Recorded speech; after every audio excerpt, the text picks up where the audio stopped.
Então eu gostaria de falar para vocês sobre a degeneração gordurosa, né? A degeneração gordurosa, ela vai ser o acúmulo de gordura que acontece principalmente no fígado. Eu trouxe aqui uma foto de um fígado normal, né, com a sua coloração tendendo ao avermelhado, como qualquer fígado de qualquer espécie, né?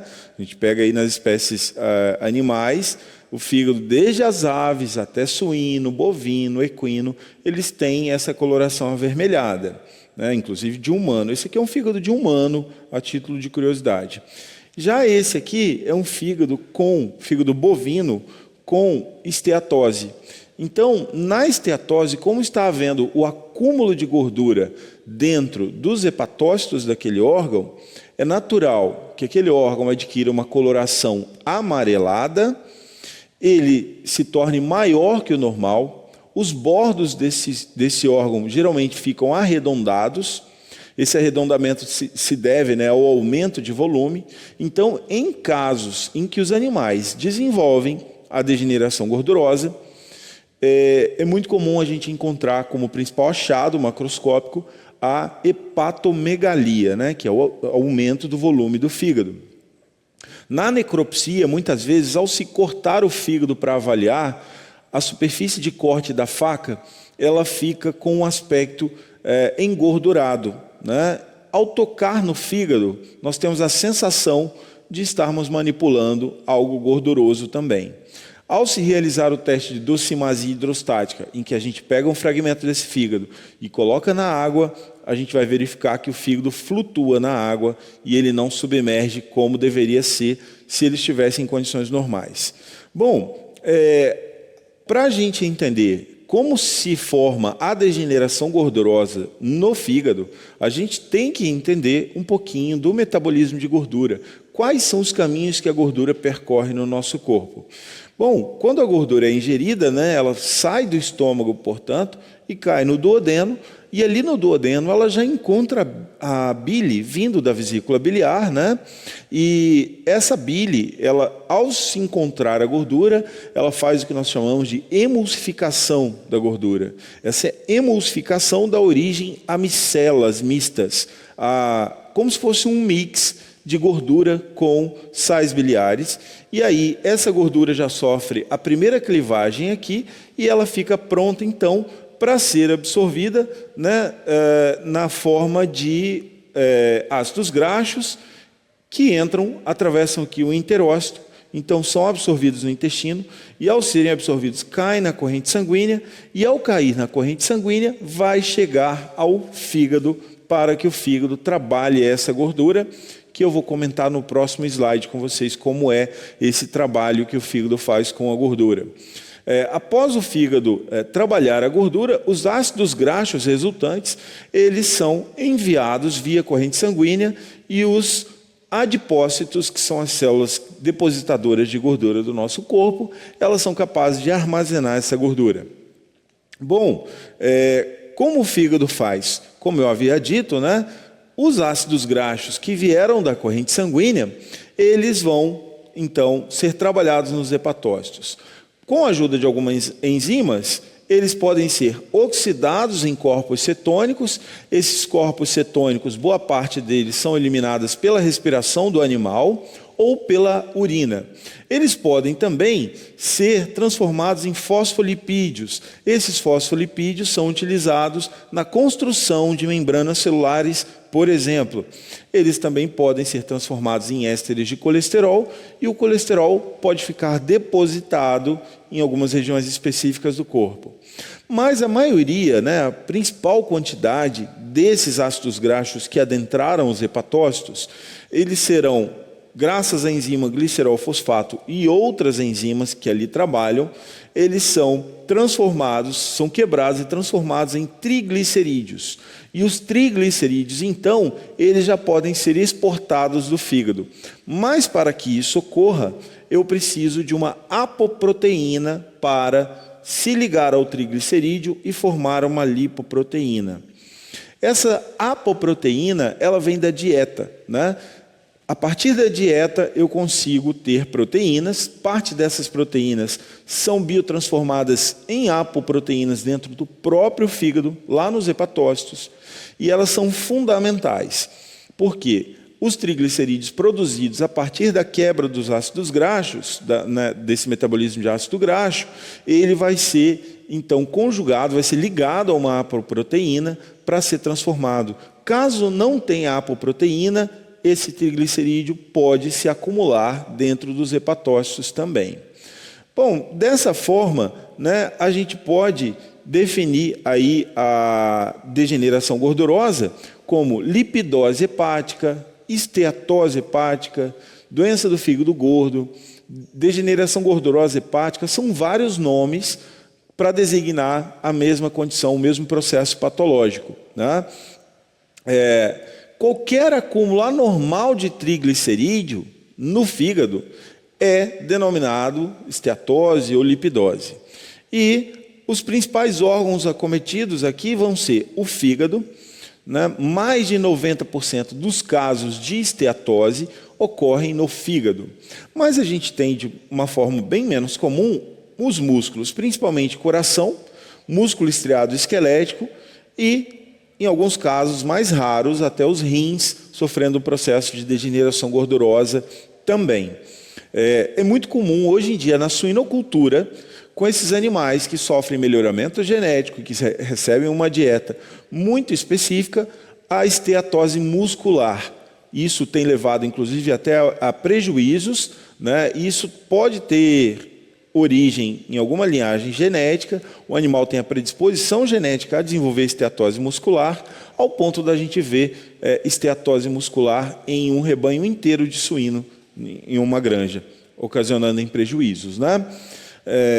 E aí, a esteatose ocorre toda vez que a taxa de triglicerídeo que estiver chegando no fígado for maior que a taxa de triglicerídeo que está sendo exportada pelo fígado. Ou seja, se está chegando muito mais gordura do que aquilo que o fígado consegue retirar, você vai ter o acúmulo. E, às vezes, a quantidade de gordura que está chegando é a quantidade normal, mas por algum processo, ele não consegue exportar essa proteína. Aqui eu vou citar agora algumas causas. Por exemplo, o excesso de ácidos graxos oriundo do intestino ou do tecido adiposo. Por exemplo, para eu contextualizar para vocês, se o paciente, se o animal estiver ingerindo uma quantidade de gordura muito alta na dieta, e aí a gente tem, principalmente em carnívoros, que tem uma predisposição a ingerir alimento gorduroso, como aquele cão cuja dieta, na dieta lhe é fornecido principalmente pedaços de gordura restantes da carne, esse animal vai ter uma quantidade de tecido adiposo muito abundante, vindo do trato digestório, e aí essa gordura ela não será totalmente exportada do fígado. E um outro exemplo que eu posso dar são animais muito obesos, que têm uma reserva de gordura muito abundante, e esse animal sofre um processo de anorexia súbita. Então ele para de comer de uma hora para outra. Ocorre ali uma quebra exagerada da gordura dos depósitos corporais, e essa gordura, então, ela é exportada para o fígado, para que o fígado realize o metabolismo dessa gordura. Nessas situações, a quantidade de gordura que vai ser mobilizada dos depósitos corporais para o fígado será demasiada e os hepatócitos não serão capazes de metabolizar toda essa gordura, ocorrendo o acúmulo. Uma outra causa seria a diminuição da oxidação dos ácidos graxos em corpos cetônicos. E o que poderia levar a essa diminuição da oxidação? Lesões, por exemplo, envolvendo hipóxia, porque para que ocorra essa oxidação, a gente precisa de oxigênio. Se os tecidos estiverem em hipóxia, o fígado estiver em hipóxia, isso não vai ocorrer de uma forma suficiente. Nós temos também algumas toxinas que podem comprometer o funcionamento mitocondrial, impedindo que as mitocôndrias realizem o ciclo de Krebs, e isso vai levar ao acúmulo de gordura, de tecido de gordura dentro dos hepatócitos, melhor dizendo, né? Então, só para contextualizar, eu vou citar aqui casos de insuficiência cardíaca congestiva. Se o animal tem uma insuficiência cardíaca congestiva do lado direito, é muito comum que o débito cardíaco fique reduzido e o sangue, então, comece a retornar para a veia cava. Ao retornar para a veia cava, um dos primeiros órgãos que vai sofrer esse acúmulo de sangue pobre em oxigênio é o fígado. E aí os hepatócitos, eles vão sofrer um processo de hipóxia, porque o sangue vai ficar retido principalmente nas veias centrolobulares, né, não deixando que o sangue oxigenado venha e traga a oferta de oxigênio necessária para os hepatócitos.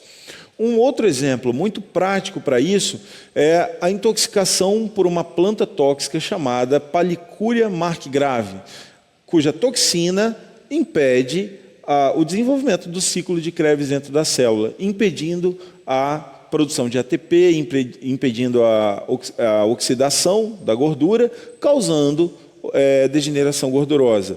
E existe uma infinidade de substâncias tóxicas que podem causar isso. Algumas produzidas por fungos, como por exemplo as aflatoxinas, o próprio tetracloreto de carbono, que antes, até alguns anos atrás, existia nos extintores de incêndio, podiam levar à esteatose hepática por diminuição da capacidade dos hepatócitos em oxidar os lipídios.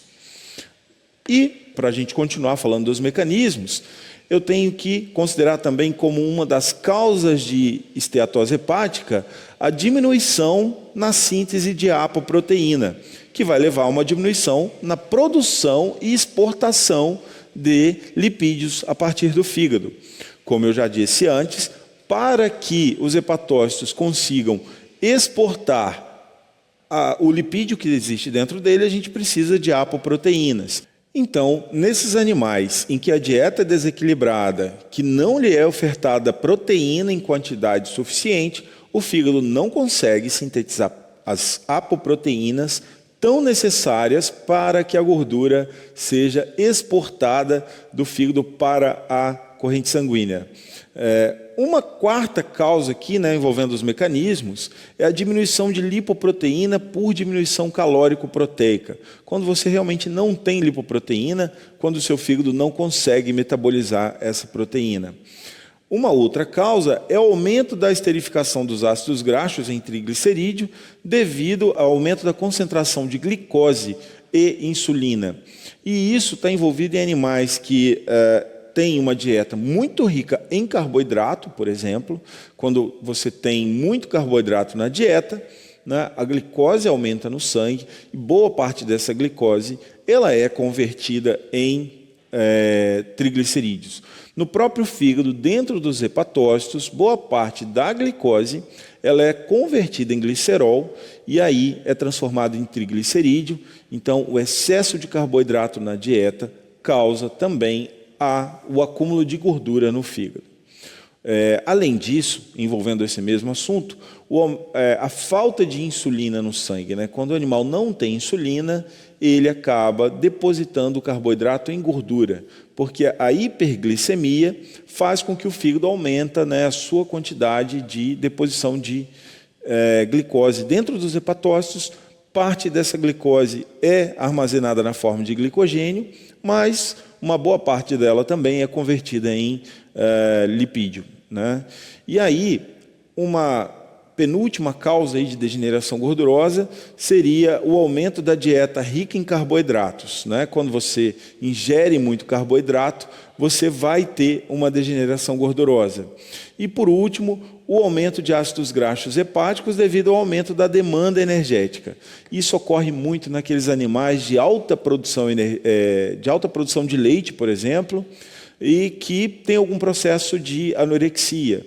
Para contextualizar, uma vaca leiteira, né, no período do puerpério, que ela está tendo uma produção leiteira muito grande, e aí essa vaca tem uma retenção de placenta, ou ela tem, por exemplo, uma mastite gangrenosa, e ela entra num processo de anorexia. Esse animal para de comer, e aí o depósito corporal começa a ser mobilizado totalmente para o fígado, ocasionando ali no acúmulo de gordura hepática.